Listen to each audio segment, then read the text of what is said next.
¿Qué tal? Bienvenidos a esta presentación del libro en tiempos tan característicos de confinamiento, ¿no? Tiene algunas ventajas y algunas limitaciones con respecto a la presentación de un libro convencional, pero tiene la ventaja de que es más cómodo para el espectador, como para mí, poder presentar un libro así, además para alguien que es misántropo e introvertido. Es más fácil que estar rodeado de gente. Pero nada, te voy a estar contando un poquito de qué va mi libro. Yo hice unas preguntas en las redes sociales para saber qué es lo que querían que, saber de esta historia, para hacerlos un poco partícipes.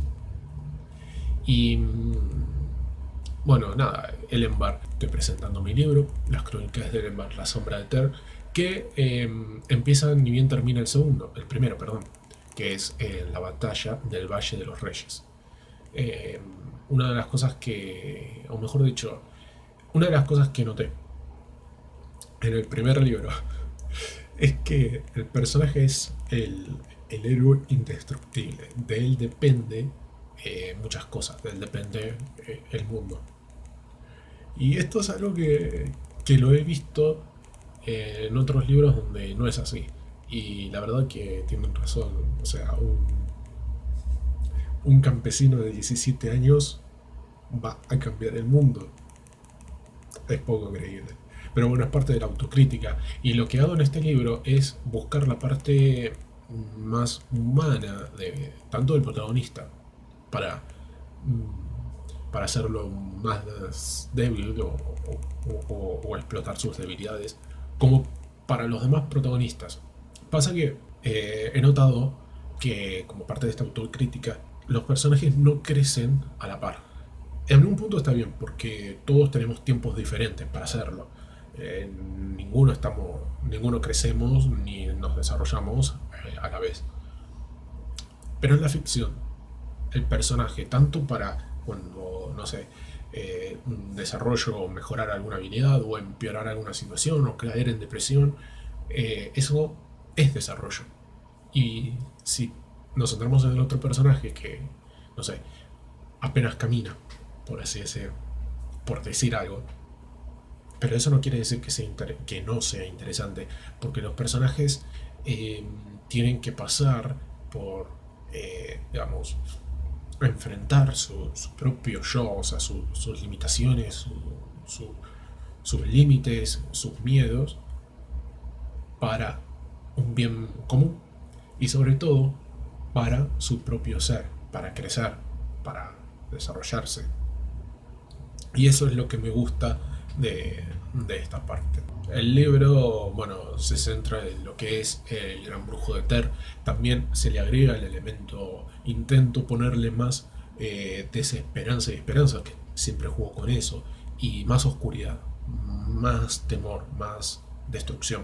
Yo no quiero que el libro se confunda o se parezca al anterior, porque hay batallas y estas cuestiones que pueden hacerse predecibles. En una batalla siempre hay caos, pero tampoco quiero que sea que un mensajero decía: tenemos noticias de este frente, tenemos noticias de este otro frente, hay malas noticias, perdimos tal, combatimos en tal, porque eso sí iba a ser aburrido e iba a ser el libro más rápido, más corto. Tampoco es cuestión de escribir un libro corto o largo. La cuestión es contar una buena historia. Y yo creo que lo logro.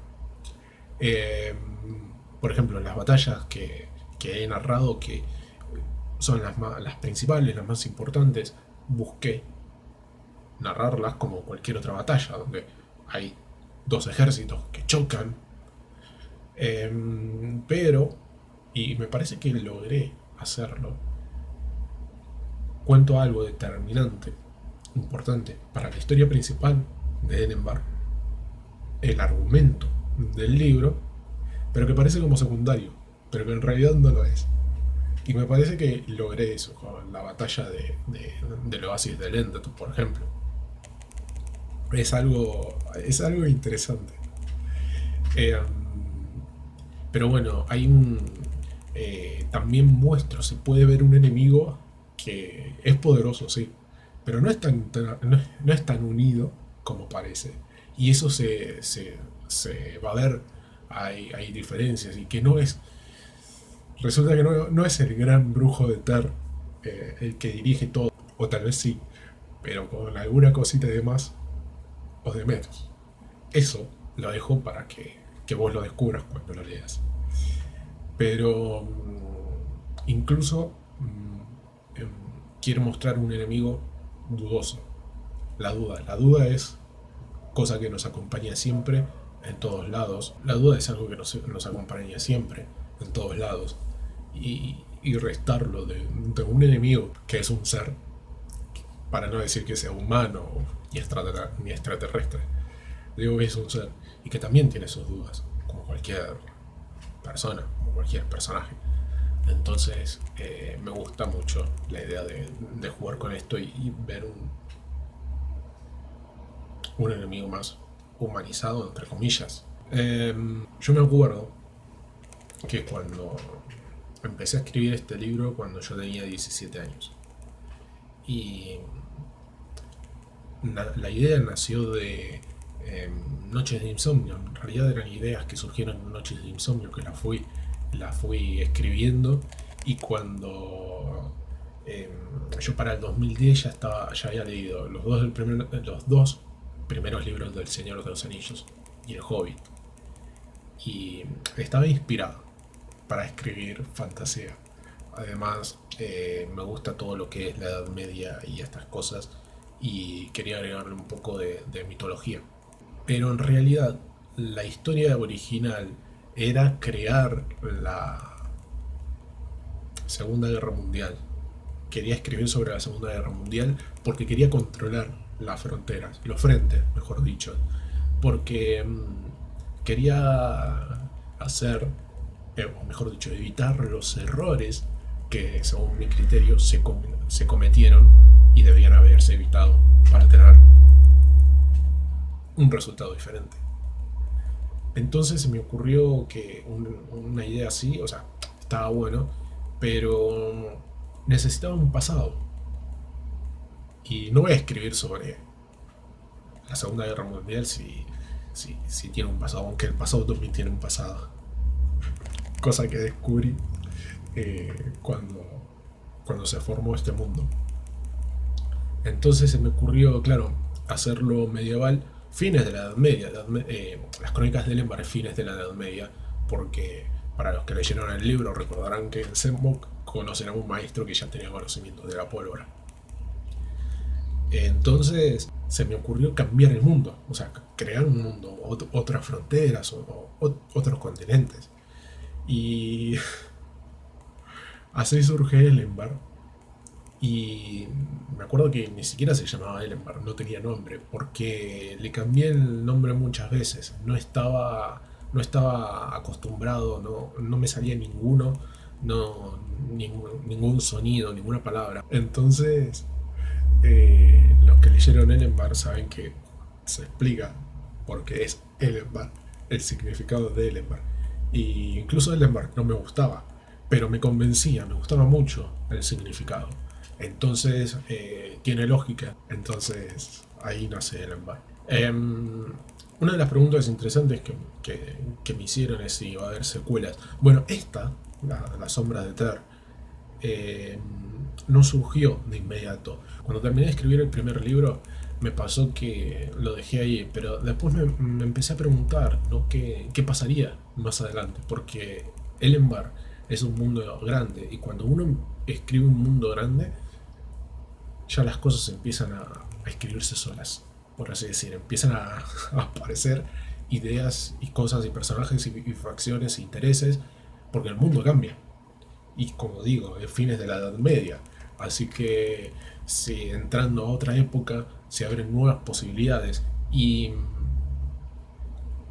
va a haber otras sagas, o sea, otras continuaciones, otros libros de la saga, porque se abren nuevas posibilidades y hay historias muy interesantes que contar en la cronología de Elenbar, porque son mucho más adelante.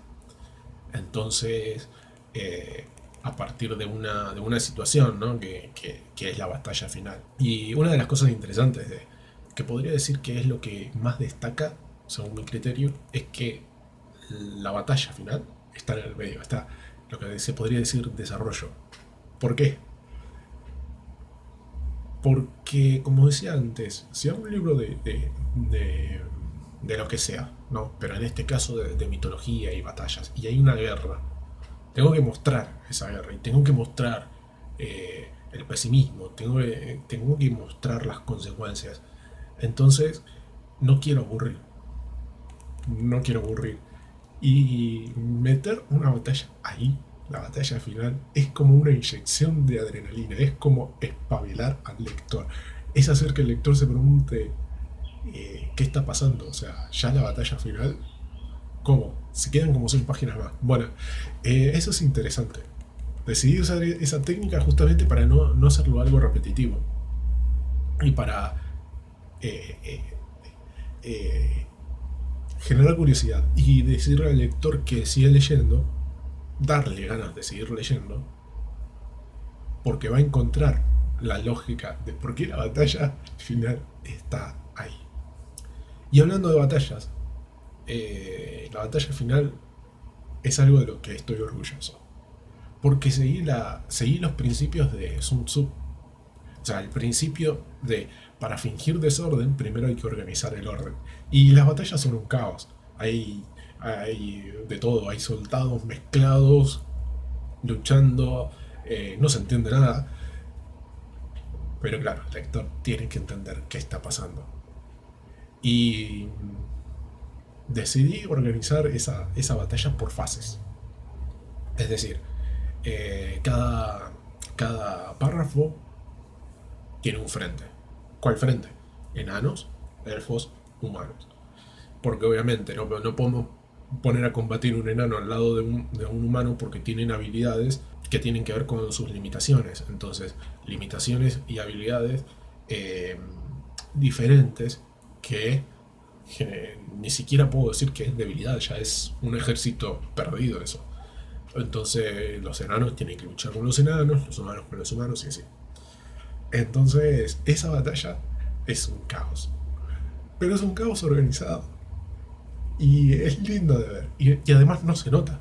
Porque yo me acuerdo que se me había ocurrido, y esto es de principiante, crear fase uno, fase 2, fase 3 y bueno, el desarrollo, ¿no? Pero eso es poco profesional y se nota que es muy de principiante.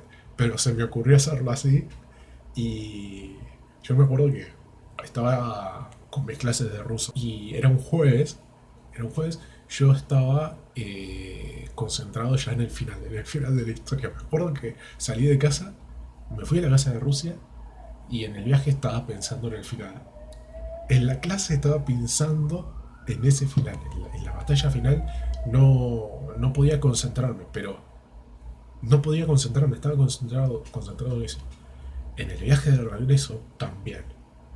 Entonces, bueno, llego a casa, ya era hora de cenar, ya estaba la cena lista, bueno, me pongo a cenar y digo, bueno, hoy voy a dormir y ya mañana voy a trabajar. Porque ya es como que la idea de tanto pensar ya la tenía más o menos guiada, organizada. Eh, Eran las 11 de la noche y yo no podía dormir. Entonces estaba con mi insomnio, me levanté y me puse a escribir. Terminé de escribir esa batalla a las 3:30 de la mañana, a las 3:30 del viernes. Y fue genial porque lo último que faltaba ya es el epílogo que lo escribí el sábado. Lo escribí ese sábado. Pero el jueves fue gracioso porque no podía concentrarme en la clase y terminé escribiendo, o sea, estoy escribiendo gran parte de la noche y, y me encantó. Por eso lo digo con orgullo. Y además me es difícil escribir batallas porque no quiero que sean repetitivas. Y muchas veces para organizar batallas dibujo el plano teniendo en cuenta limitaciones geográficas para después ir al mundo real y ver cómo sería encontrar lugares parecidos y más o menos graficar, pensar qué haría un ejército y qué haría el otro según el terreno. Me gusta hacer eso. Y es casi como un análisis militar. Eh, pero bueno, por eso me gusta mucho cómo quedó esta batalla. Y hablando de cosas que me es difícil escribir, son los diálogos. Porque hay diálogos que están... Hay cosas que hay que decidir si mostrarlas, contarlas a través del diálogo o a través de la narración. Y el diálogo ayuda mucho para mostrar la esencia, la personalidad del personaje, de los personajes. Entonces por ahí si quiero escribir y quiero evitar mucho el dijo o palabras muy típicas de diálogo y quiero evitar el dijo fulanito y mostrar alguna acción y pasar al diálogo siguiente, bueno, o seguir con la narración. O sea, quiero evitar eso y quiero hacer un diálogo más complejo, o sea, más completo. Porque hay historias donde los diálogos son completos, te muestran cómo se siente el personaje, ayuda mucho a elaborar un perfil de ese personaje. Y no son cargados, o sea, no es un diálogo cargado que te cuenta hasta el último detalle y se hace plomo para leer, se lee rápido. Entonces, me parece difícil porque me gusta, yo creo que tiene que ver con una nueva búsqueda de perfección porque un diálogo puede ser sí y ya está. O sea, ese sí, punto. Puede ser una contestación de un personaje que es así de frío o así de contundente. Eh, pero cuando es un personaje que hay que mostrar un poquito más, que además eso ayuda a que los desarrollos, o sea, el desarrollo de los personajes sea paralelos, sean parejos. Es algo que me gusta mejorar y he mejorado bastante, pero yo creo que todavía me falta. Y una de las preguntas interesantes que me hicieron es ¿por qué no hay orcos? Y esto tiene que ver porque, como les decía, en 2010 estaba bastante inspirado, sobre todo porque había leído los libros del Señor de los Anillos, bueno, de Tolkien. Entonces me los estaba imaginando mucho como los de Tolkien. Y yo no quiero que las crónicas de Elendar viva la sombra del Señor de los Anillos o de cualquier otra historia. Quiero que sean las crónicas de Elendar. Y cuando digo esto, no quiero que copiar todo, porque los elfos, tienen las características mitológicas élficas, los enanos también, los humanos también. No se distinguen por algo diferente o por una visión distinta del autor. Entonces, no quiero que sea repetitivo. No quiero que sean como los típicos elfos o los típicos enanos. Hay un proyecto, posiblemente para más adelante, mucho más adelante, donde podría incluir los orcos, pero no orcos violentos, como los trasgos que andan por ahí siempre violentos, destrozando todo, solo cazando, comiendo, viviendo en cavernas. No. Quiero crear una cultura de los orcos diferente, con una visión diferente, algo más cultural, más profundo. Entonces es algo que me gustaría lograr. Por eso básicamente no hay orcos en Elendar, porque serían como los de Tolkien y además actuarían como los de Tolkien, serían los malos. Yo no quería eso. Hay cosas que he tomado de este mundo para crear los reinos, por ejemplo. No es que copia los reinos, no es que es un calco, no es que Elendar es un calco del mundo real. Pero sí tomé algunas cositas para crear, por ejemplo, Londres está basado en una combinación entre Francia y Reino Unido, Osben, España, Richborn, Alemania, Mort, Italia, y después está Yang, que es ficción, que es el valle que crearon los elfos con sus técnicas específicas y diferentes y alternativas que crearon una maravilla a los ojos. Y bueno, Surria que es una combinación de la cultura árabe en general. Son árabes eh, no está basado en una cultura específica, sino que toma un poquito de los egipcios, de los turcos, de la Mesopotamia antigua, en fin. Y he elaborado una cultura que es una cultura muy interesante y tiene historia muy interesante, desde la aparición del jardín de Marag hasta su conflicto con Mort, que fue un conflicto grande, muy grande. Pero bueno, esa es otra historia, es historia para más adelante, que lo que pasa es que cuando uno crea este mundo, o un mundo cualquiera, se da cuenta que hay tantos personajes, países o reinos y intereses que juegan, que se van moldeando y que van cambiando según las épocas. Por eso hay mucho material para contar. Además, eh, es interesante porque agarro curiosidades y detalles de personajes, técnicas, eh, ideas o sucesos que lo adaptó a Ellenbar. Entonces, por ahí no te preocupes si encontrás algún detalle, o mejor dicho, si crees que es un detalle inventado. No es inventado. Pasa que hay cosas que no tenés por qué saber del mundo, de la historia, que ahí sí, en Ellenbar sí. Entonces, si no te gusta leer la historia y preferís leer un libro de fantasía, podés leerlo y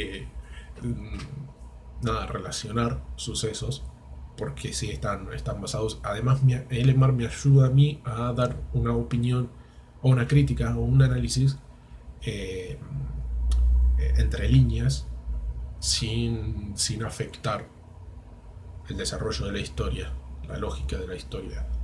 Porque no digo esto es malo o esto es bueno, simplemente digo pasa esto y las consecuencias son estas. Entonces no estorba con el desarrollo de la historia. Con esto que tiene que ver con los bandos, siempre es complicado escribir porque teniendo tantos intereses, personajes, facciones, organizaciones, reinos, eh, siempre cuando hay un suceso importante tengo que analizar cómo los va a afectar, cómo va a afectar los intereses de todos y qué van a obrar en consecuencia, porque, a ver, el presente es consecuencia de las decisiones del pasado y cada decisión es una respuesta a un suceso, a una situación. Bueno,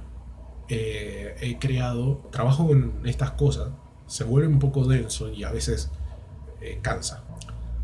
Hago, bueno, tengo la situación, evalúo distintas posibilidades que va a afectar y cómo va a afectar a un personaje, a una facción, a un reino. Y a veces son más de una posibilidad. Y hay que ver. Entonces hay que ver cuál es la que mejor se adapta, cuál es la que tiene más lógica según la situación y cuál es la que representa a estos grupos. Escribir es como jugar. Es como jugar muchas veces.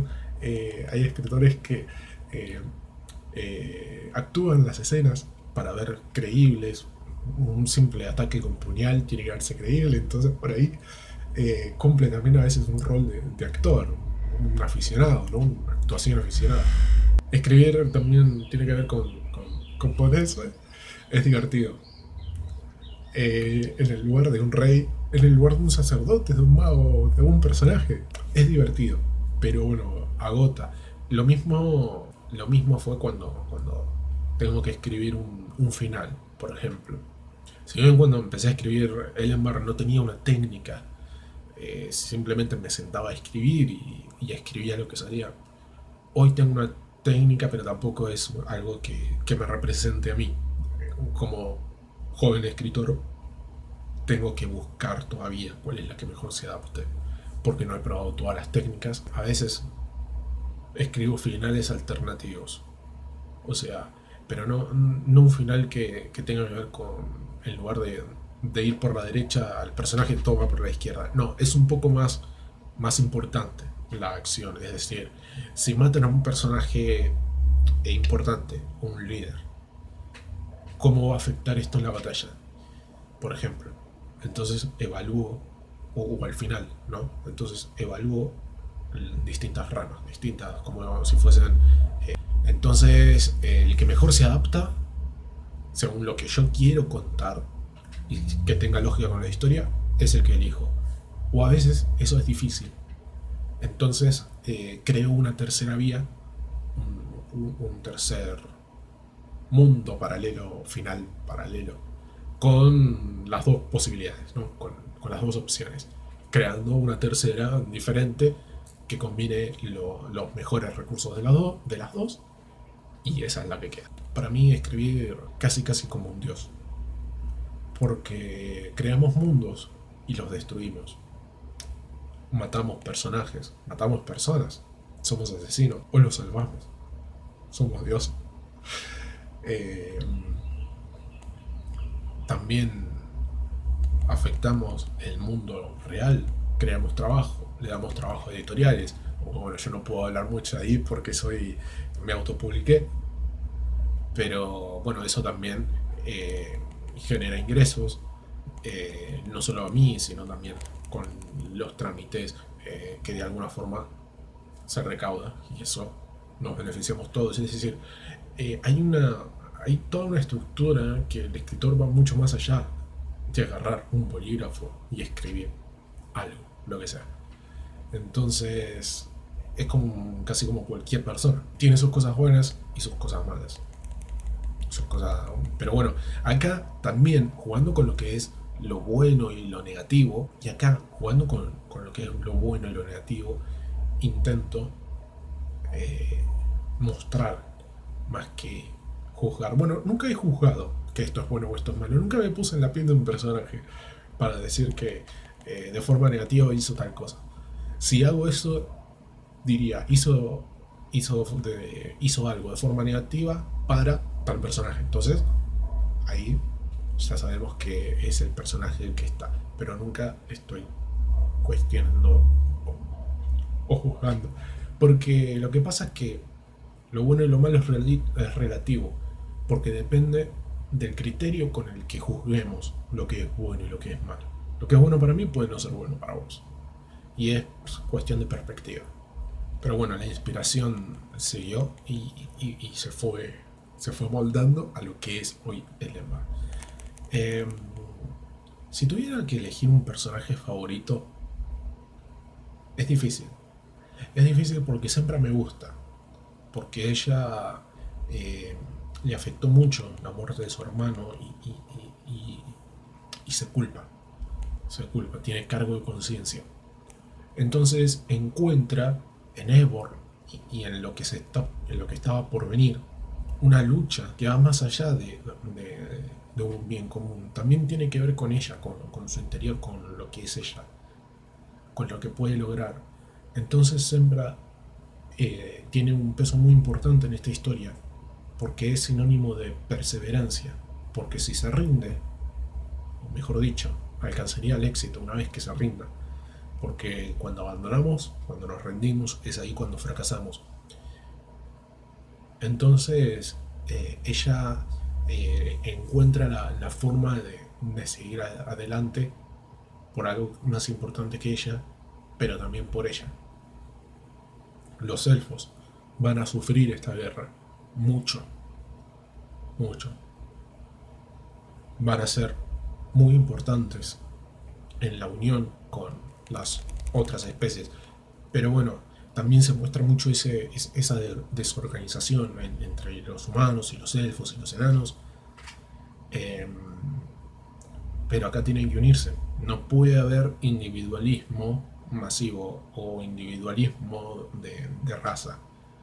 Porque si están separados, el gran brujo de Ter gana.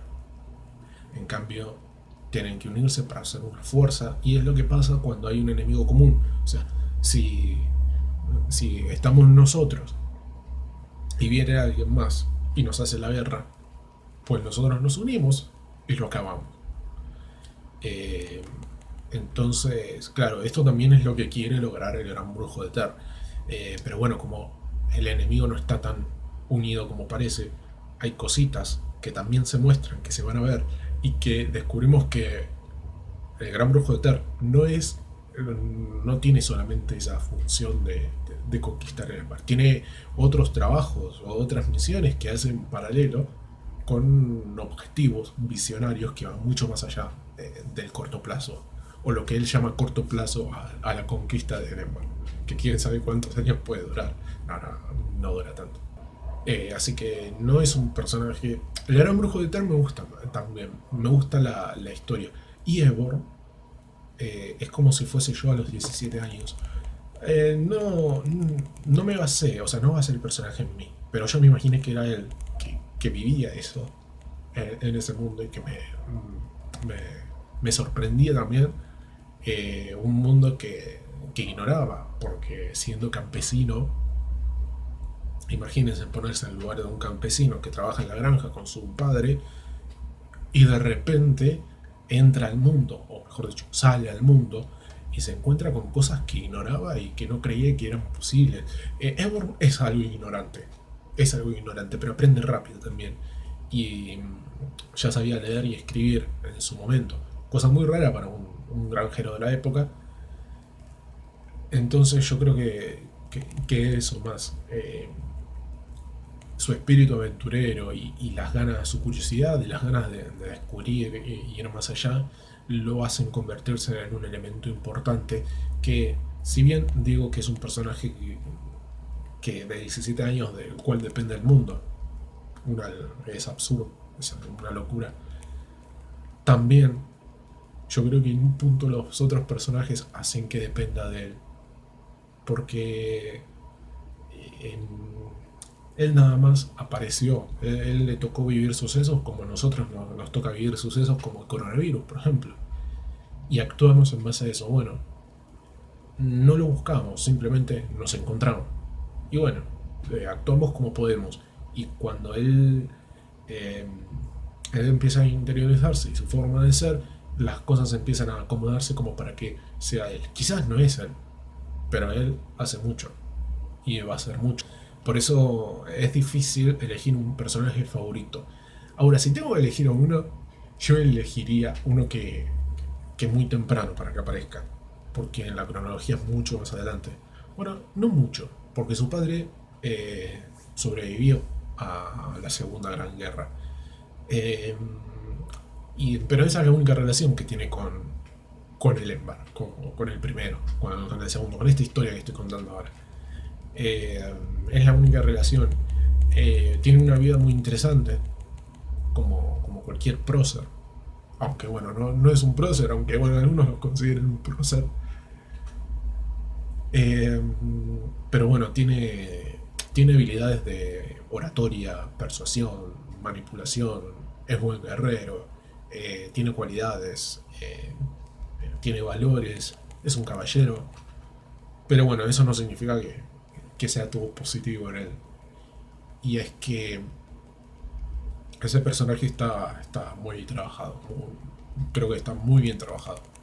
Porque quiere mostrar una realidad adaptada a la ficción, a la historia que estoy contando, pero también tiene cosas de la realidad que es interesante tener en cuenta, que por ahí no somos conscientes, no tenemos por qué ser conscientes y lo ignoramos, pero pasa. Entonces es un personaje interesante.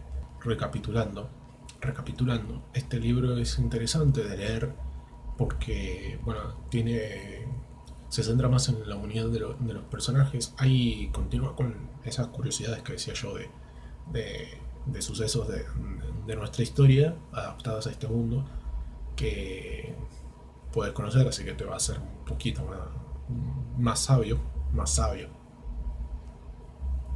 Pero nada, la idea también es que te diviertas con esta historia, que nada, que sugerencias siempre estoy abierto, así que me puedes encontrar en edgardonocetti.com.ar. Les voy a dejar el link de Amazon, que es para que puedan conseguir mi libro. Así que bueno, me despido, te agradezco por haberme acompañado, a todos ustedes, a los que aceptaron la invitación y bueno, que se tomaron el tiempo para disfrutar de esta pequeña introducción, presentación del libro. Así que, bueno, así que te agradezco y estemos en contacto.